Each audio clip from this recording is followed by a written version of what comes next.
अब हम लोग करेंगे एक्सरसाइज 3.5 का सोल्यूशन। तो देखिए इसमें ये क्वेश्चन नंबर 1 गिवन है, विदाउट परफॉर्मिंग लॉन्ग डिवीजन। मतलब हमें इसमें लॉन्ग डिवीजन नहीं करना है और उसको बिना किए हुए हमें ये बताना है कि इसमें से कौन सा टर्मिनेटिंग डेसिमल है और कौन सा क्या है रिपीटिंग डेसिमल है।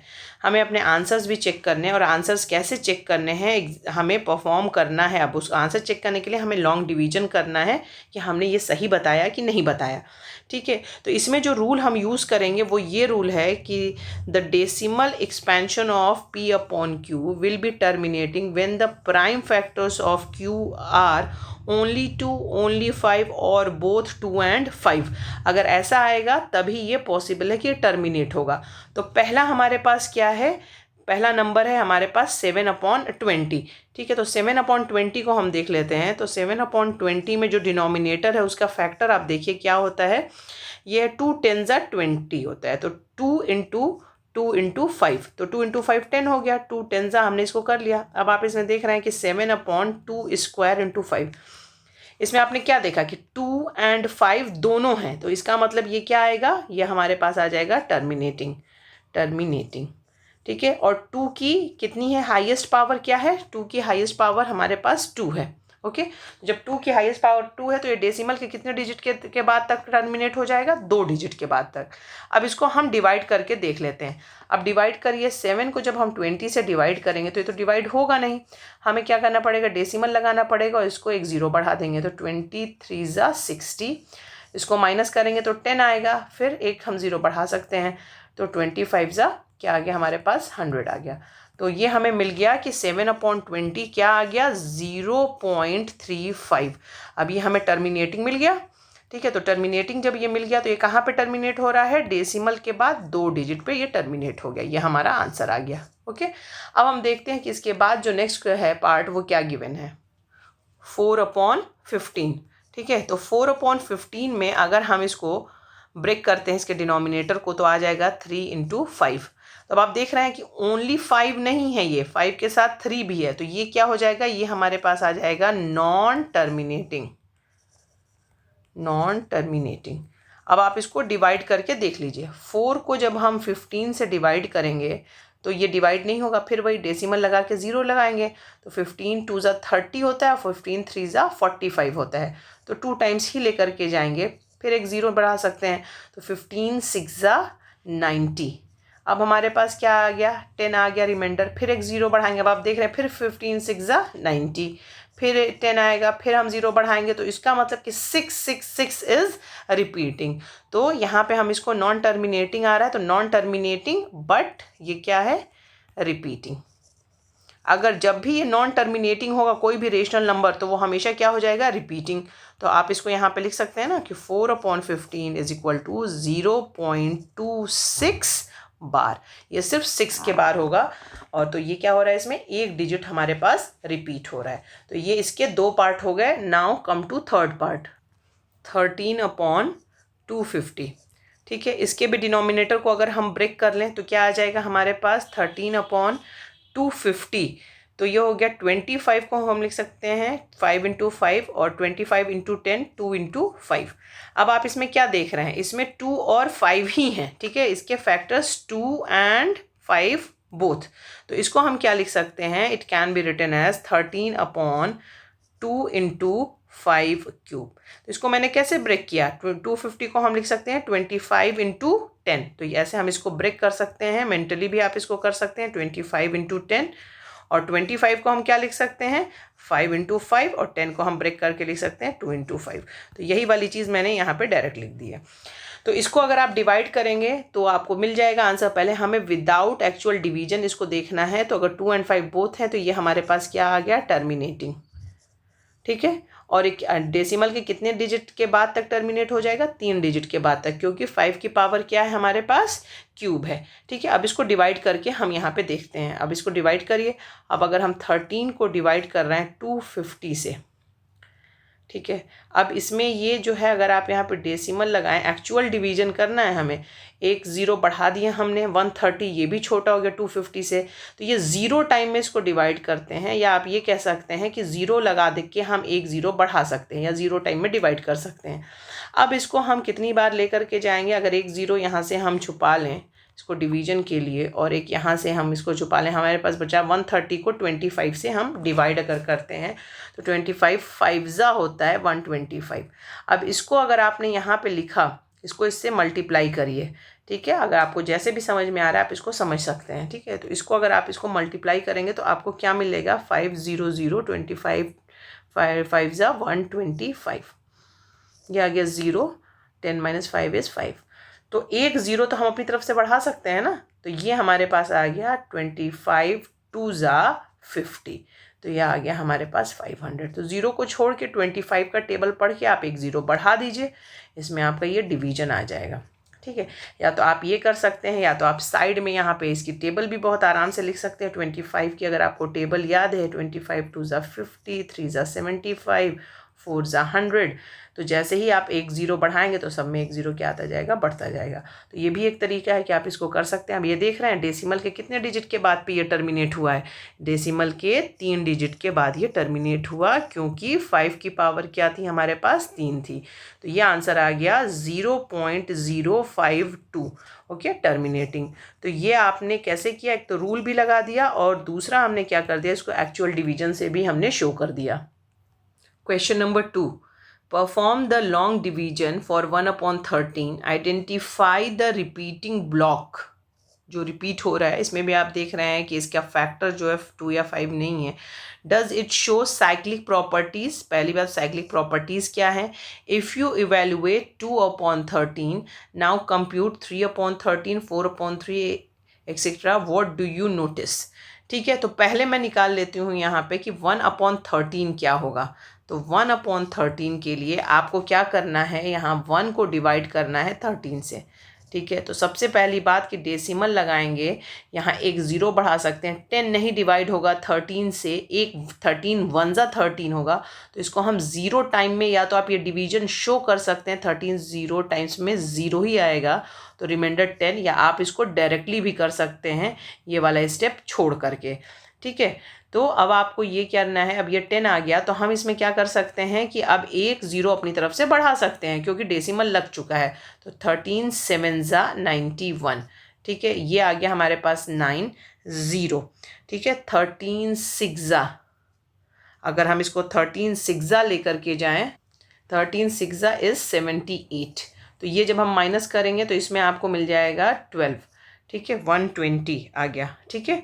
अब इसके बाद फिर इसको लेके जाएंगे 13 9 ज़ा 117, तो 117 अगर हमारे पास आया, फिर यहाँ पे 3 आया, रिमाइंडर आप देख रहे हैं 3, रिमाइंडर के बाद अगर हम इसमें यहाँ पे 0 लगाते हैं, 0 लगाने के बाद ये होगा 13 2 ज़ा 26, क्या आ गया हमारे पास 4 आ गया, ठीक है। फिर 0 लगाया, 13 3 ज़ा 39, जब 39 हम ले गए तो हमें क्या रिमाइंडर बच गया 1।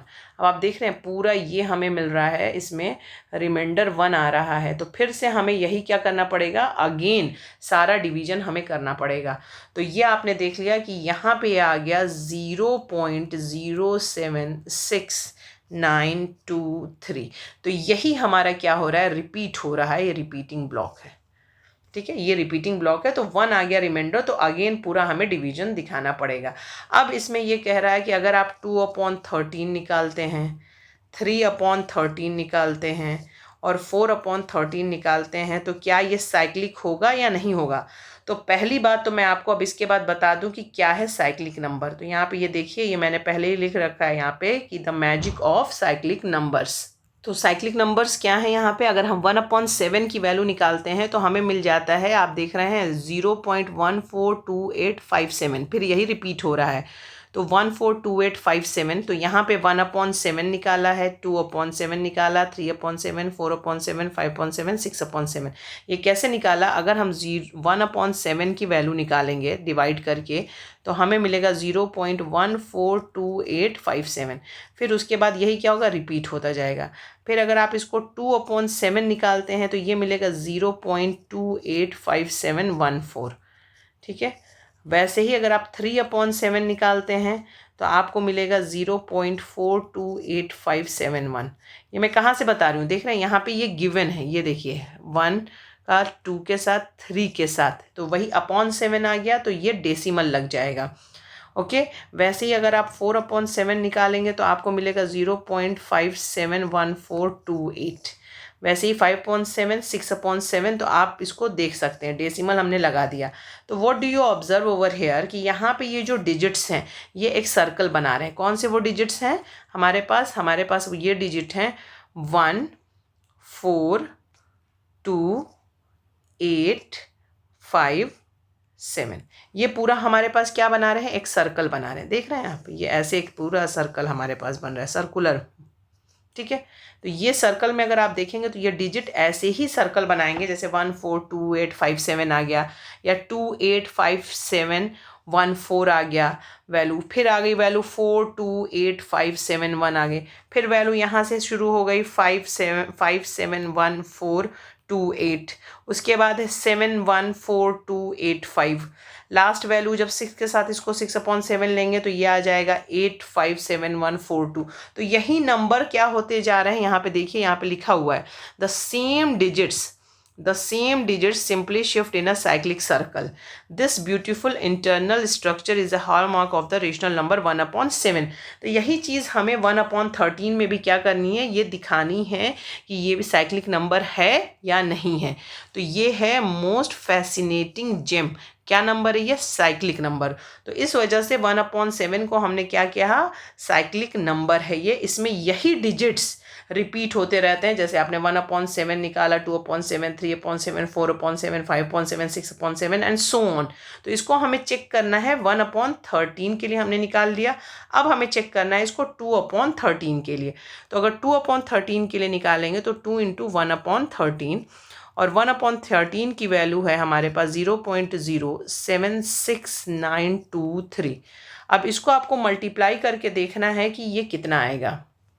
ये आ जाएगा 0.153846। ठीक है, वैसे ही अगर हम 3 निकालेंगे, 3 × 1/13, तो यही नंबर लिखिए 3 × 0.0766923। ठीक है, तो इसको अगर आप निकालेंगे तो इसमें कितना आ जाएगा हमारे पास, अगर हम इसको 3 से मल्टीप्लाई करते हैं तो इसको मल्टीप्लाई करिए और मुझे बताइए, ये आ जाएगा 0.230769। तो ये यहीं हमें पता लग रहा है, आगे करने की ज़रूरत ही नहीं है कि what you observe over here, कि इसमें जो है ये डिजिट्स और ये डिजिट्स क्या है, डिफरेंट है। तो 1/13 रिपीटिंग ब्लॉक तो है, नो, ये no it does not show cyclic property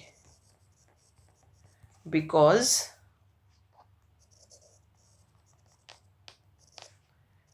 its digits are different in different values। इसके डिजिट्स क्या हो गए, डिफरेंट हो गए डिफरेंट वैल्यूज़ में। तो आप 4/13 के लिए भी 1/13 आप निकाल सकते हैं। तो ये आ जाएगा 4 × 0.076923। इसको मल्टीप्लाई करिए और इसको बताइए कि ये कितना आ जाएगा। ये हमारे पास आ जाएगा 0.307692। ठीक है, तो यहाँ पे ये दोनों तो डिजिट सेम आ रहे हैं, लेकिन ये वाले डिजिट्स हमारे पास सेम नहीं है। तो ये साइक्लिक प्रॉपर्टी क्या है, ये शो नहीं कर रहा है। अभी आपने देखा कि 1/13 is not a perfect cyclic number like 1/7। Now come to the next question, that is question number 3। इसमें क्या, classify the following as rational और इरेशनल, ये हमें बताना है।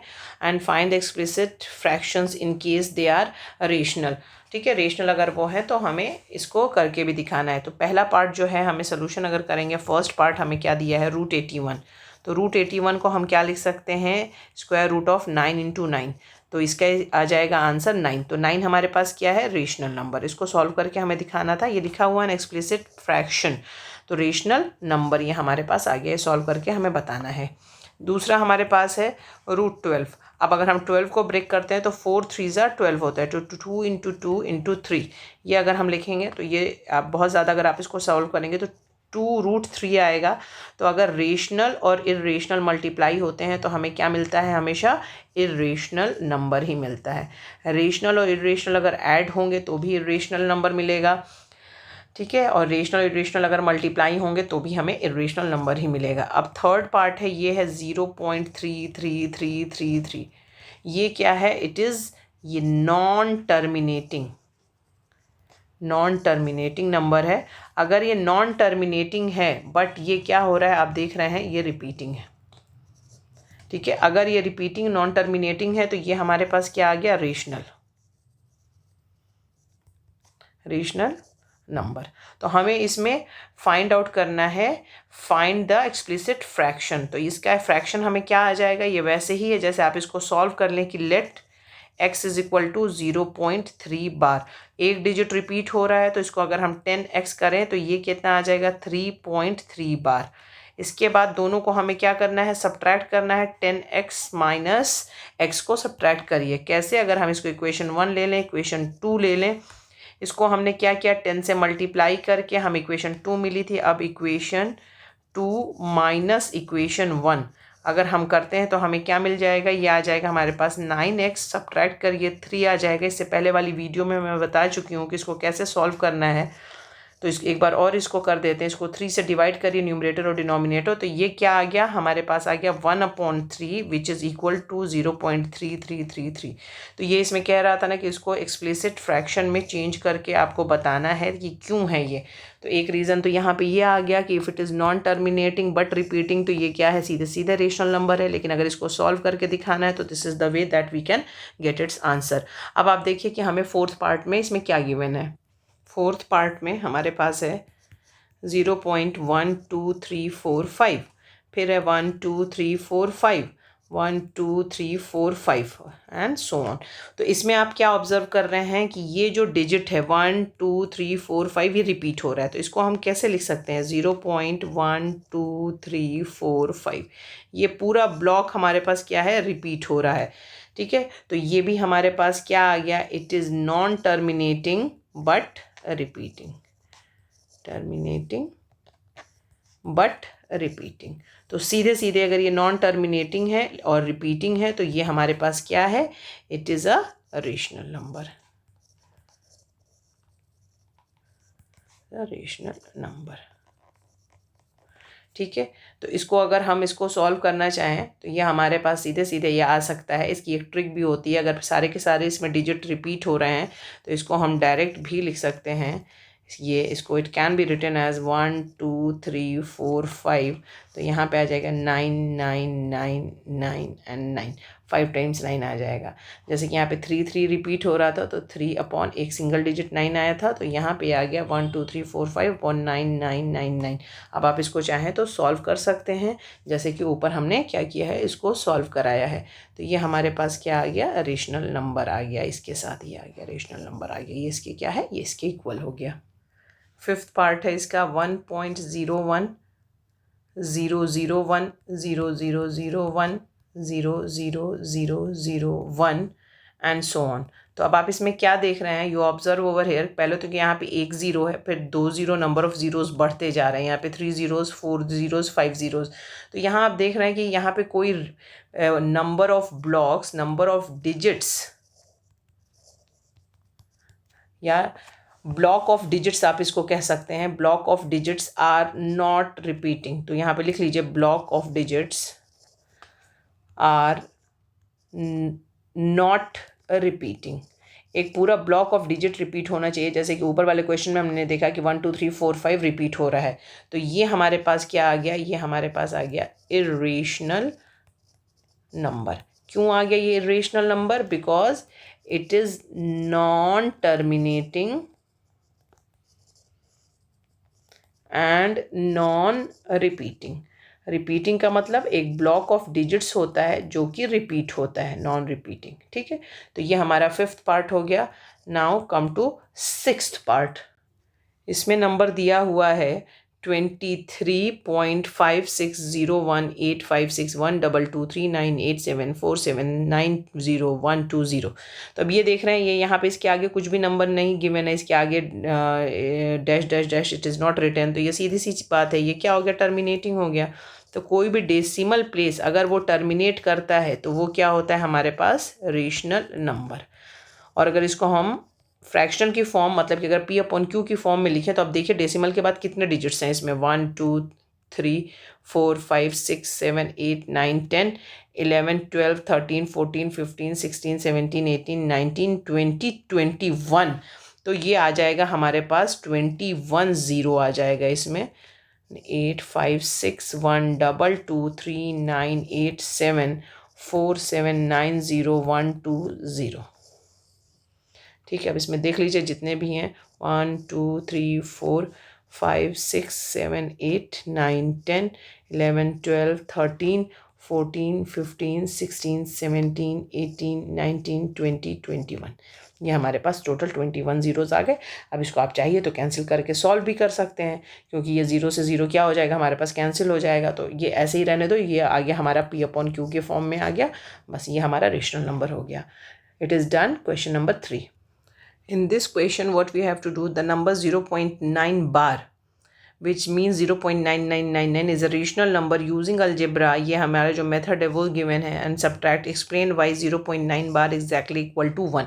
ठीक है, तो इसको अगर हम सॉल्व कर लें कि ये क्यों आता है ऐसे इक्वल टू 1, तो इसको पहले आप देख लीजिए कि अगर हम इसको लेते हैं कि लेट, ये दे भी रखा है कि इसको कैसे सॉल्व करना है, पीछे आप लोगों ने किया हुआ भी 0.9 बार, या आप इसको लिख सकते हैं 0.99 एंड सो ऑन। ये हमारे पास आ गई इक्वेशन नंबर 1।